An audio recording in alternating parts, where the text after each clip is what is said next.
Welcome back. In studio we've got Paul Bester and Gilmore Kolbe from the National Coloured Congress. They're on the Provincial Executive Committee. They've been elected on that committee. That was the 5th of August 2023 at the National Conference. It was the first conference. We were in discussion, had some nice topics, asked some real questions. If you're out there and you want to ask the real questions, you're welcome to do so. Come on to Facebook. From there, ask your questions. And we will post it to our guests in studio, and when I say real questions, the questions out there. And they mentioned something out, at the beginning. I remember a time when just before 1994, and the two gentlemen mentioned, how it used to be. And I remember being at Muizenberg Beach, most common beach, and there was this bench that I used to call the campo benches, and on it was slechts blankes. And I couldn't understand as a youngster that, why is it that I can't sit on that bench? Even the toilet that was there, and if you know where Sunrise Beach is, and just a bit further, there was a toilet you had to go to, you had to walk to that toilet. And at the time, we had to go to what we used to call at the time, it's like Mykonos now. It used to be, was Kolbe, but the tunnels, everybody knew the tunnels. It was like paradise for the colored child if you came from the southern suburbs. And then northern suburbs, the old days we used to go to Bergervie and those places, Antonie's Vlei, Harmony Park, those type of things. But yeah, times have changed. We all were part of the ANC. I remember being part of the youth league in the ANC. Toy Train singing songs like Sikonjalo Kanako, all those songs. We used to sing those songs. And one of those days were when Mandela was standing, the city hall opposite the parade. He was on top there. And I was still taking the lead of the youth league at the back, toying, shouting, freedom, freedom, and what a disappointment it was, moving forward, realizing that what we've fought for, still, it's not true. We are still struggling. It doesn't matter about race. I mean, I've traveled so many places in South Africa. You can say extensively. If I ask people, where the 7 Streams is? Did you know there's a 7 Streams in South Africa? That many the people, we call it a pilgrimage to the 7 Streams. Sima, how are you doing? Welcome. Sima says, "Strength in the house." Yeah. So. I'm just chatting away, letting the people come back as we come from our break. And, after apartheid, we expected our children to have the fair opportunity, equal opportunities. I mean, I've got a son that's 19 years old, struggling. I've got friends who applied for bursaries, their kids are bursaries, by NSFAS and those places, struggling. I mean, I know personally a colored child that's in the top 100 in the country who did not receive a bursary. Which is disappointing for a country that claims to be equal, and that's why I made the question and the reference to previously disadvantaged. And we cannot say, and it's like Paul said, I've seen squatter camps with whites in, I've seen squatter camps with blacks in, I've seen squatter camps with coloreds, even with Indians, and many people forget that we had a Chinese race in South Africa, and even District 6. They've always been there. We've got all this, and the various tribes. Sutu, if you want to look at it, Xhosa, Zulu, Pedi, Vende, we've got all those tribes. Even in the colored communities, we've got the Khoi, the San, the Griqua, and for those who know, Griqua normally started from Krabo down to Neisna, we had the Khoi here, various tribes here, San, and we are so diverse, and I used to believe South Africa, it's such a special place, and it's like one of our guests said, when she arrived here, I think it was something like 2000, it was home, it was a calling. If you look at the Americans, they say it's the motherland. And I don't believe it's about the slavery, it's about the diversity that we offer. You can come from any continent in the world. Any continent in the world, you come to South Africa, you will find your food here. You will find your religion here, your cultures here, your heritage is here. And I think we've forgotten that. And one of the things that one of our presenters, Faisal Mjedi, said is that we have stopped from becoming, that we don't fear God anymore. Doesn't matter if you Buddha, God, Allah, we don't fear anything anymore. We have idolized people so much. We've idolized colors. If you look at the DA, they're blue, it's a primary color. You look at the ANC, you know, the yellow is a primary color. It's primary colors. We've been brainwashed so much to believe in primary colors. If you look at political parties, they all got similar colors. Primary colors, because we have been brainwashed to accept those colors. But nevertheless, I'm just blabbering about, let me go more into detail with Mr. Paul Bester and Mr. Gilmore Kolbe, One of the questions I've got is and this is what was asked out there was, National Colored Congress. It represents coloreds. How does the First Nation, like I mentioned, how does the Griqua come in, Yeah, and people used to say, and they still do today, they say, the term colored is racist. I just want to ask Paul and Mr. Kolbe, what is your view on that? Because out there currently, there's people saying, you represent the racist party because the term colored is racist. What is your view on that? My view on the name National Colored, the center name of the organization, Colored Congress, previously Cape Colored Congress, it is nothing to do with racism. We have abolished the Cape Colored Congress name to divert to National Colored Congress because our president and the panel felt that we should change it to National Colored Congress because you had people that was very skeptical out there, asked questions why the word colored. And I've actually got quite a few people that asked me the same for the past couple of weeks. Then I would go back and I would say to them, why ANC? Why African National Congress? It boils down to the same thing at the end of the day. Because if you look at ANC, African National Congress, if you look at the National Colored Congress, it's a name that we have elected for ourselves. And there is no agenda to it where we declassify or we would split where race is concerned. It's nothing to do with racism. It's a name on its own that was formed by our panel of the organization as the National Colored Congress. So please do not be fooled out there. The National Party called us the Cape Coloreds years back. But lo and behold, colored stays colored. They called us hot nuts years back in the early 60s and 70s. But coloreds we will stay. So basically, National Colored Congress doesn't mean it's for colored people only. If people should hear what we are saying, for the people, by the people. So we serve all people. We don't do classification between races. We are here for white, colored, black, Indians, whoever you are, we are all people.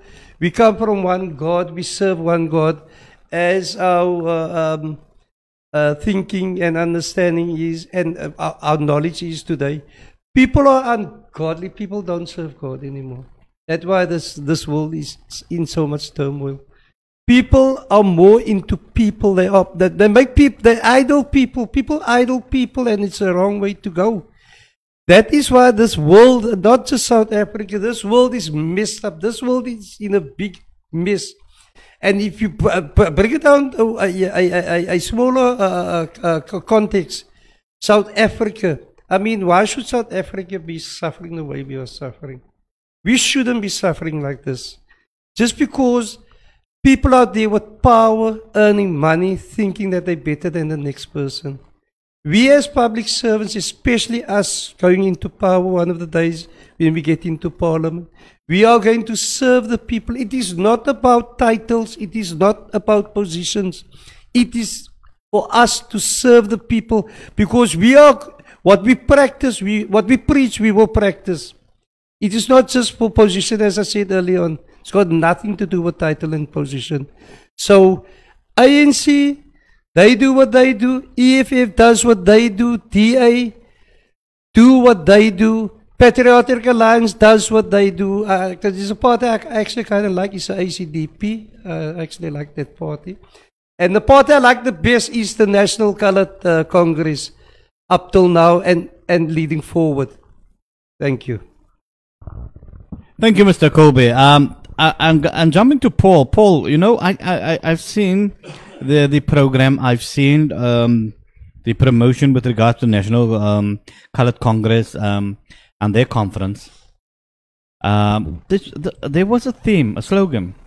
Could you just explain to me? It was something like from Krotoa till now, the coloured child emancipated. What does that mean?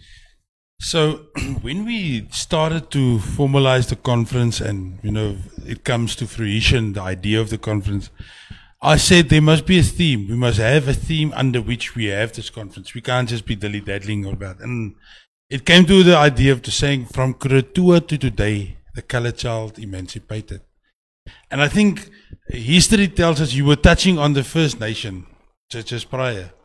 I mean, if you look at the First Nation and the word First Nation, it's also so fragmented. We have the Griqua, you have the Sai, Khoi, and the San. And the Khoi people, the Khoi San are so fragmented themselves. They have 100 kings.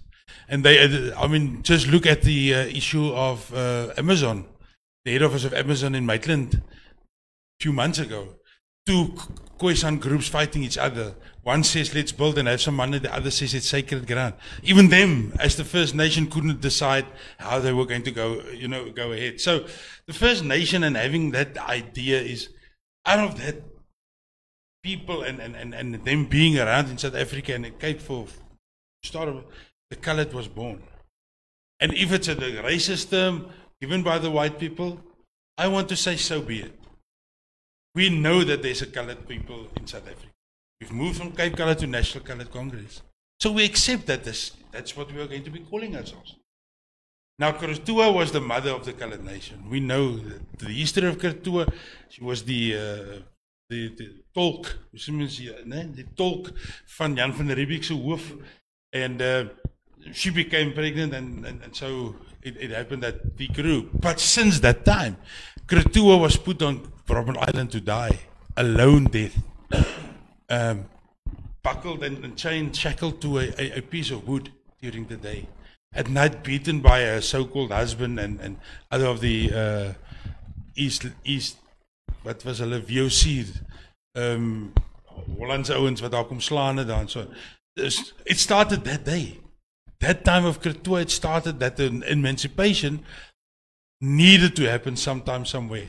And we went through South African through history, and we look at history. We talked about it this morning, the Battle of Square Hill, where many coloureds from the Coloured Corps went to Palestine.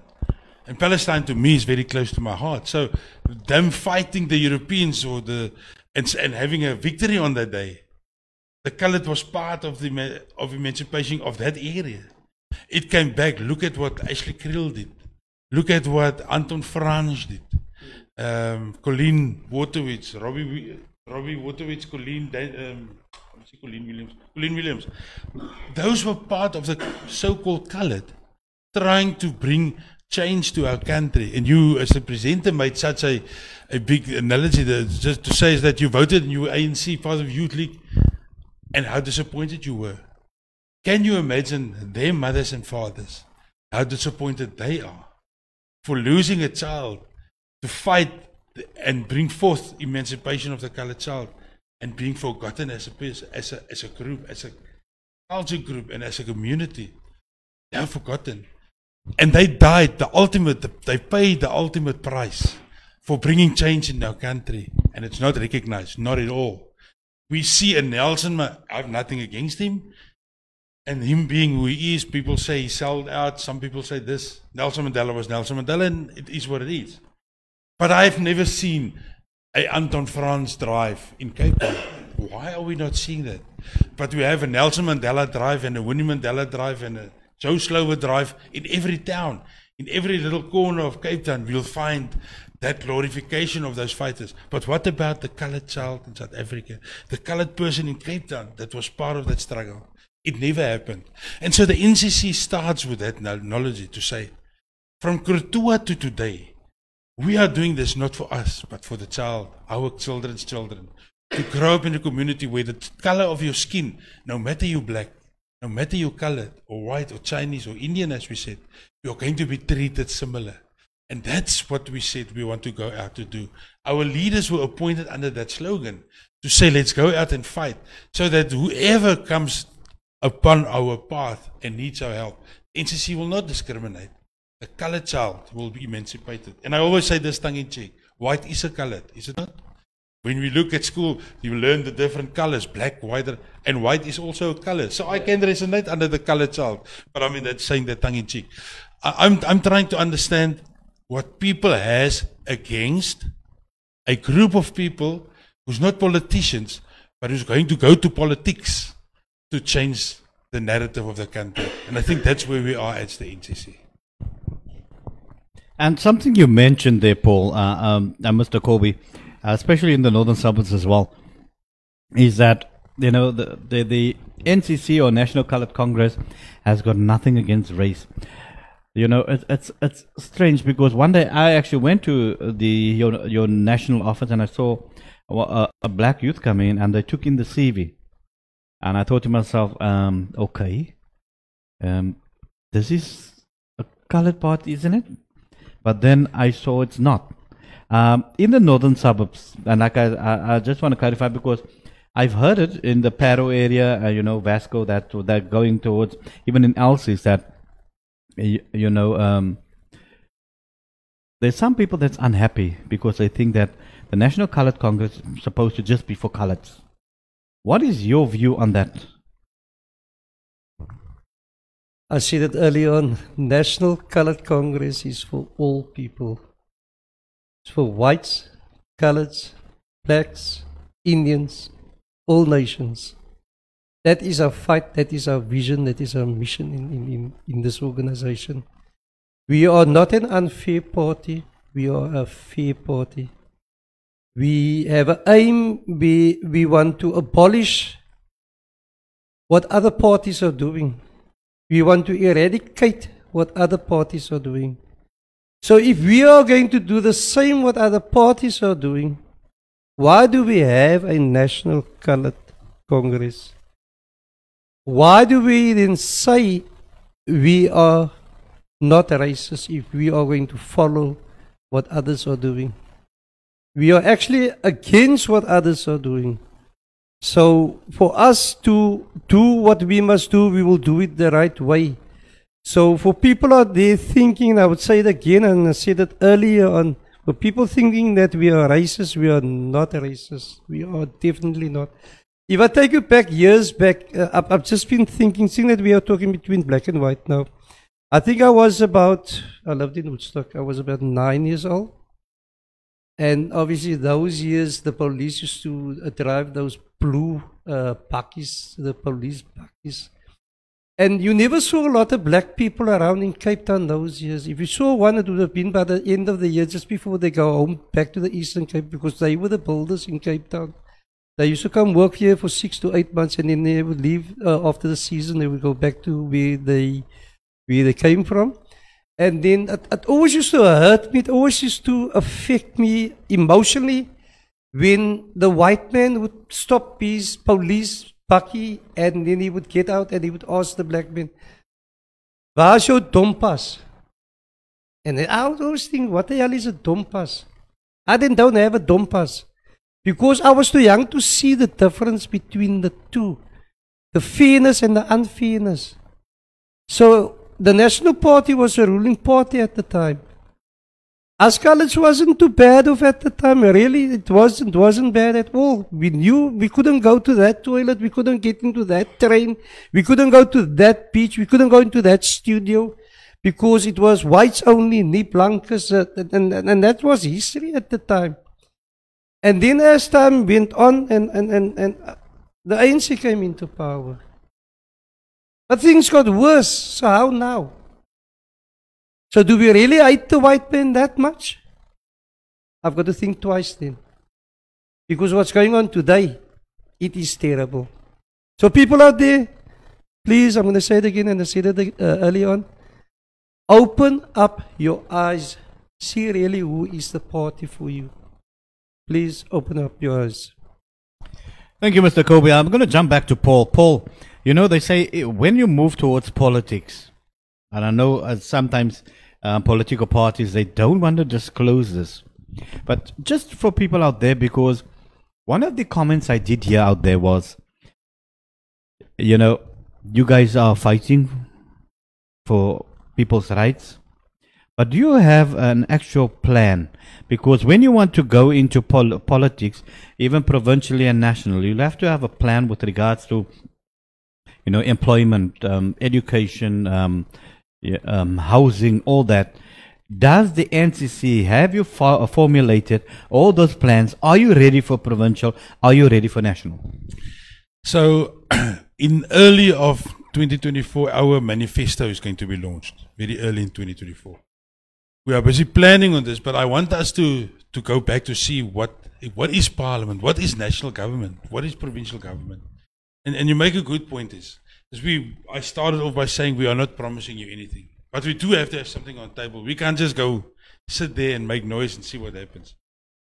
But I want to take you to something that happened not long ago, 2-3 weeks, maybe a month ago, and the unfairness and how politics are taking the mind.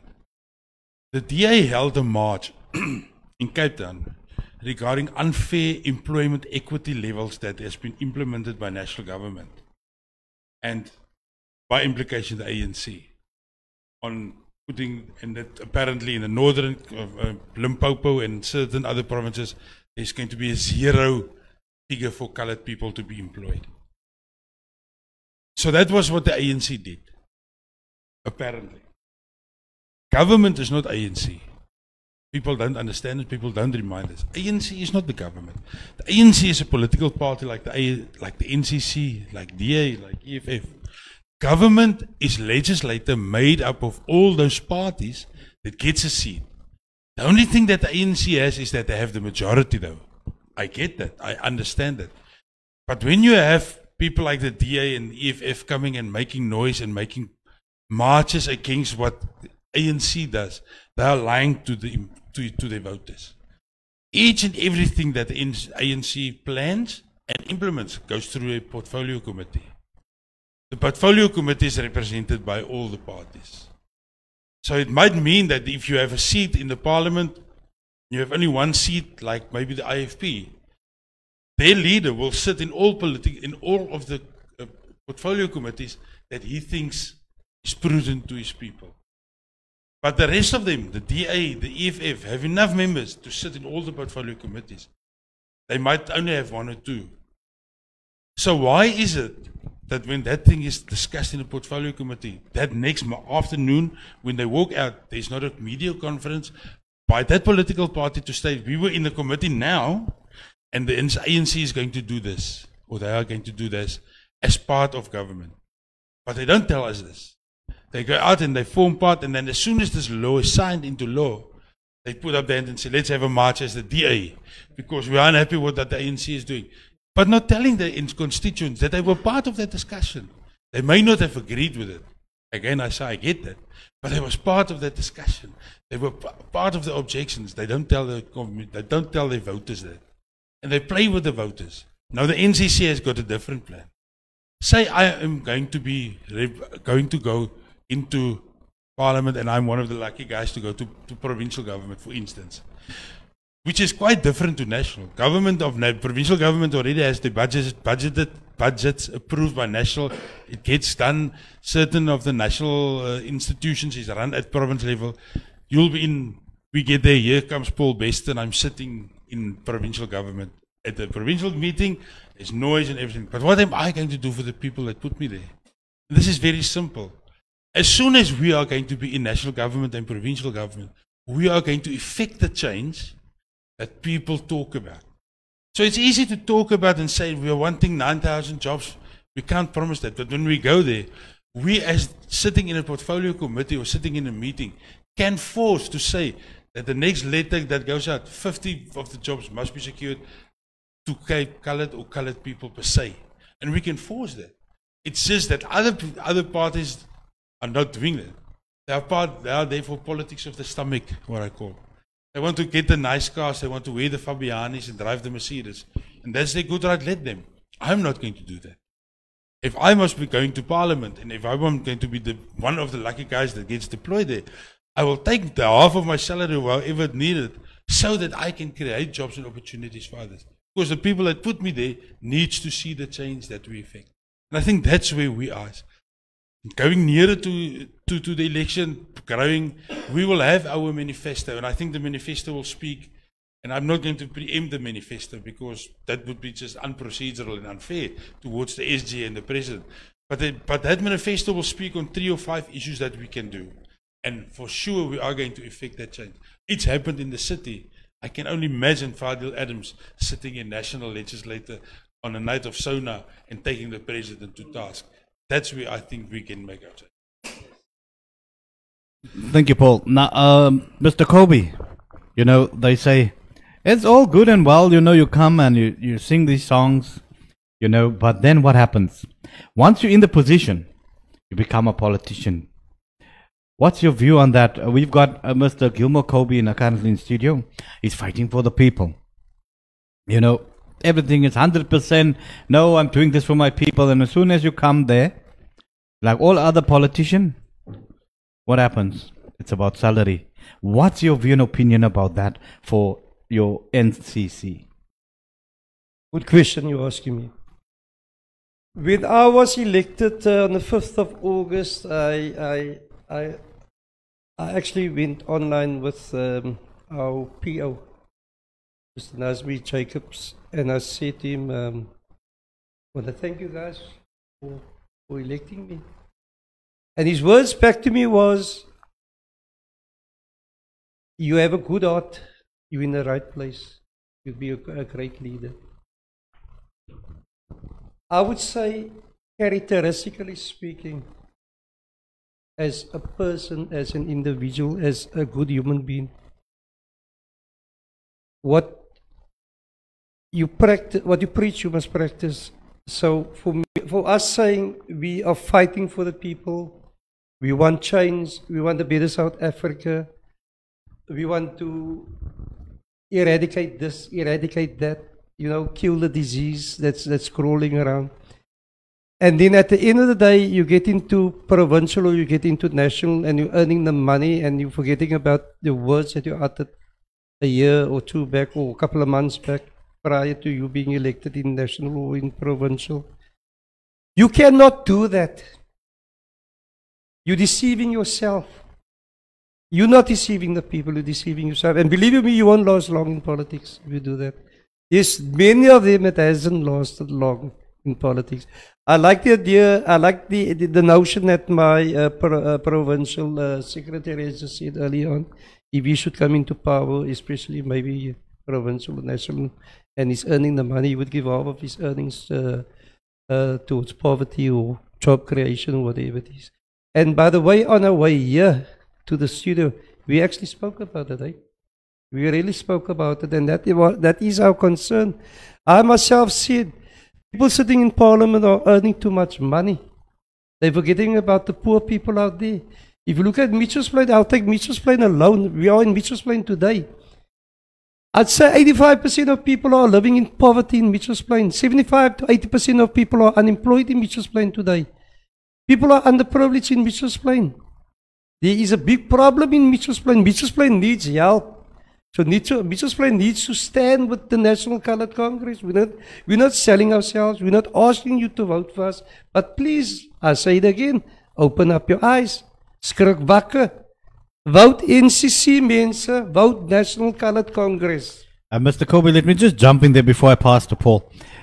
You made something, just a remark. And one of the remarks I heard out there was that when it was the Cape Coloured Congress, it was basically based on they are just fighting for Mitchell's Plain. You know, can you just elaborate on that? I can answer you on that. I can answer you on that. People would believe that Cape Coloured Congress at the time was just fighting for Mitchell's Plain. I stand under correction. My provincial secretary is sitting next to me. I think this is where it started. Eh? Okay, I'm correct. It started in Mitchell's Plain. Mitchell's Plain got the support, Cape Coloured Congress got the support of from Mitchell's Plain at the time when Mr. Fadil Adams was protesting and campaigning in Mitchell's Plain, and he got the majority of Mitchell's Plain people chanting and celebrating with him that he's on the right track for helping the people of Mitchell's Plain. So it's not just about Mitchell's Plain. We are all over in all provinces. We are in all suburbs. We are all over on the Western Cape. We in Hermanus. We are in Cape Town. We are out on the outskirts. We are on the Atlantic seaboard. Wherever there is a residential area where people are underprivileged, that is where NCC is. So it's got nothing to do with Mitchell's Plain only. Thank you, Mr. Kolbe. Paul, over to you. I know you've been sitting in anticipation there, waiting, burning to say something. Your mic, Paul. Yes, I want to start off by just answering or connecting to what Mr. Kolbe said. The last part is, as the provincial secretary, I'm going to be launching branches. Who's contacted me now in Ceres, in Robertson. So that notion is growing that it's not just a Mitchell's Plain party. It started here and the bulk was here, and I get that. But I think the colored child has noted that the work that we do is just not based on one group of people. It's going to be for the colored child in South Africa. The politician that you are when you become involved, and I want to touch on that. You see, we must understand, and it doesn't matter how much we swear and do things. When you go to Parliament and Council, national or provincial, there's some kind of a decorum that's expected of you as a politician in Parliament. And my decision or my discussion around this with my members, was that we need to play 10% politics if we want to be in the politics. We need to play politics. So you need to have a guy that's dressed up in a shirt and a tie. He's going to sit in a bench and he's going to put up his hand and say, "Can I speak, Mr. Chair?" And what's the right word? Point of order. These kind of things that you hear, it's happening. But as the provincial secretary, I've had discussions with my chairperson, with national office as well. The deployees that goes there needs to sign a memorandum of agreement. First and foremost, you will respect the ethos of the NCC. That is, by the people, for the people, working for the people. If you are not prepared to give your salary or half of your salary back to invest to the people that brought you there, then we are not deploying you, then the next person. And we are going to watch you as a deployee. The national office with its people will watch you. And we will replace you without fear of favor, should you not do what's expected of you as an NCC councillor or parliamentary, a member of parliament, when the time comes. So it's everything to do about what the people on the ground need. They've elected us to do something, and we need to look at that. Now, I know we didn't come to this conversation, but I want to touch on something like that. I want to touch on that. Unemployment. Mr. Kolbe called it, unemployment is big in South Africa. Yet we as a country overlook the biggest employer in the world, in South Africa, and that is in the informal economy. Now, we have figures of up to 60% people have mentioned in news. That's the official figure.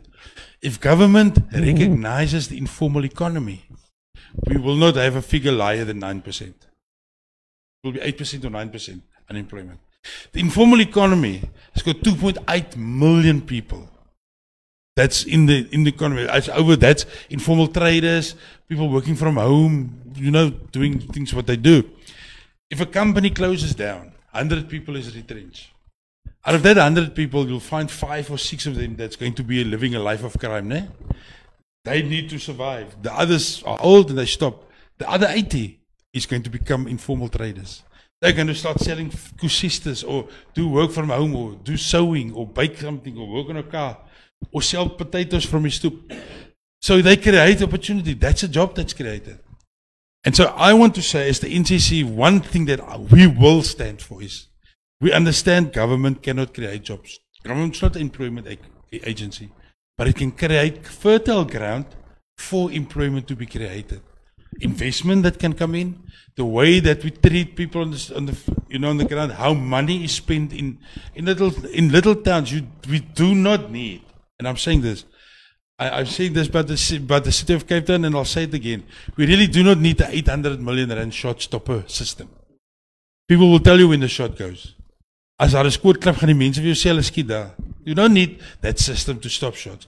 800 million. Can you imagine how many informal trader stalls across Cape Town, not the city of Cape Town, the Western Cape could have been built with 800 million rand and upkept so that people can go and sell their products and produce there, or even help small. So that's what the NCC will do.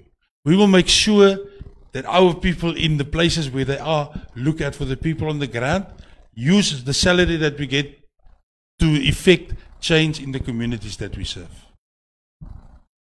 Thank you, Paul. I've got an idea what Paul is saying. The NCC has got a plan. Is that what you're saying? That's correct.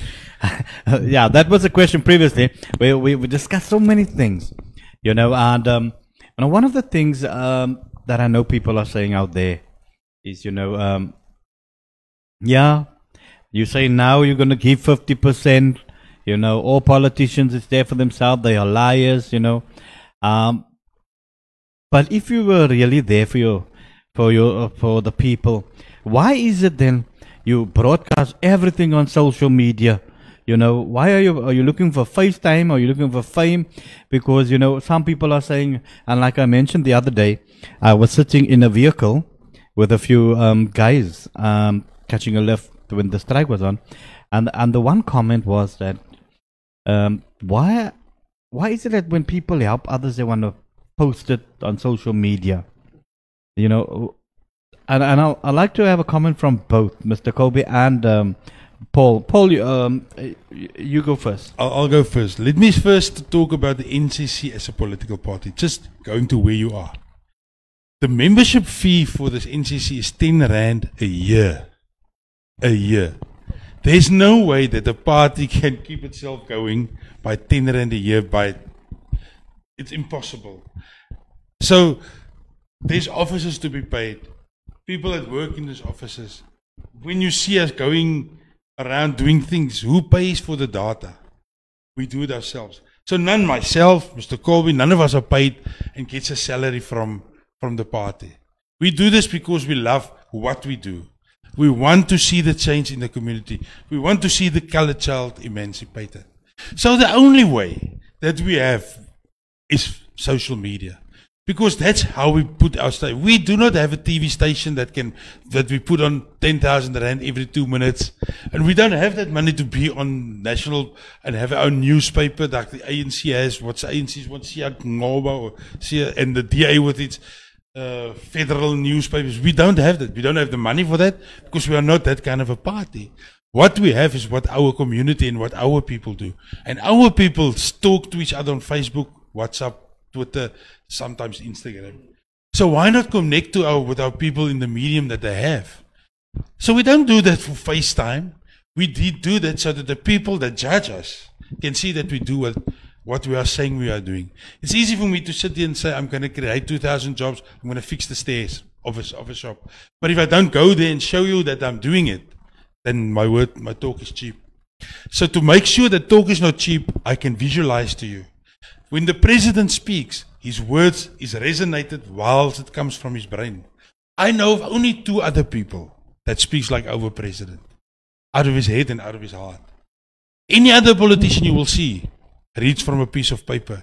Even the president of America, when he opens parliament, talks, and on that they call it, what's that screens that you look at? Our president speaks from his mind. There's only other 2 people that can talk like that. The one was Fidel Castro, who can speak without a paper for 3 hours.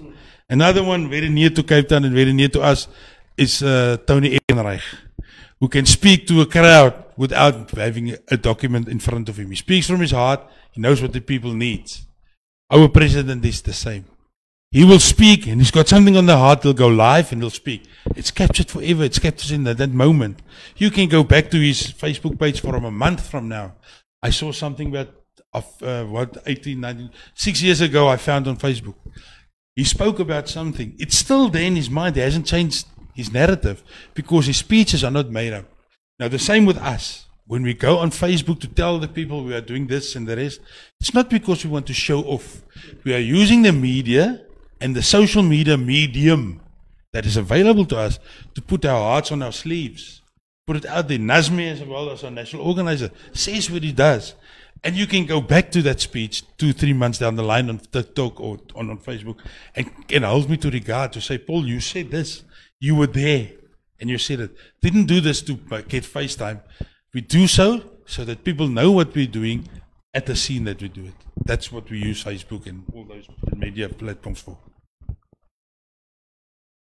Social media is vital.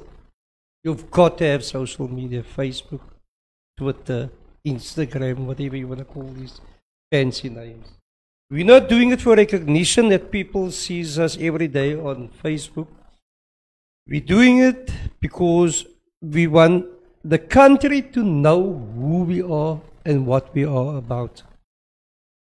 Then secondly, what I also want to let the public know at large is that for the people that doesn't know that we have what they call the National Colored Congress employment opportunities, where we would send out ads where you can actually apply for employment in various sectors in the country, depending on your criteria, if it fits you. So not having social media, Facebook and these platforms, how are we going to get these this information out to the public out there? And believe you me, it can be proven. Since we've started, how long have we got this going now? About 2 months? About 2 months, it's going 2 months now. We've got this Color Congress Employment Opportunities website. A lot of people has been employed. A lot of people has been employed. So it's working for us. It's working for the people out there. People are getting jobs. People are living a little bit better than what they used to live. So yeah, social Facebook, it should be. Social Facebook, social media, it is. And that's the only way of having it on our having the platforms where we should not advertise, but be known to the public who we really are. Because, I mean, we can't be in the whole of South Africa at the same time. So social media is the only platform to get to most people at the same time. Thank you very much, Mr. Kolbe. You know, as we get to the end of our segment and our show, you know, it's, and I think it was very informative. Very, you know, we were educated on certain things. Also, we've got a better understanding with regards to the National Colored Congress and why what they're fighting for. Just before we end off, I would ask Paul and Mr. Kolbe, you know, any last words, concerns, or anything you want to mention from your side. And let's start by Mr. Kolbe this time, and then move over to Paul. Last but not least, it was actually an honor to speak to the public out there.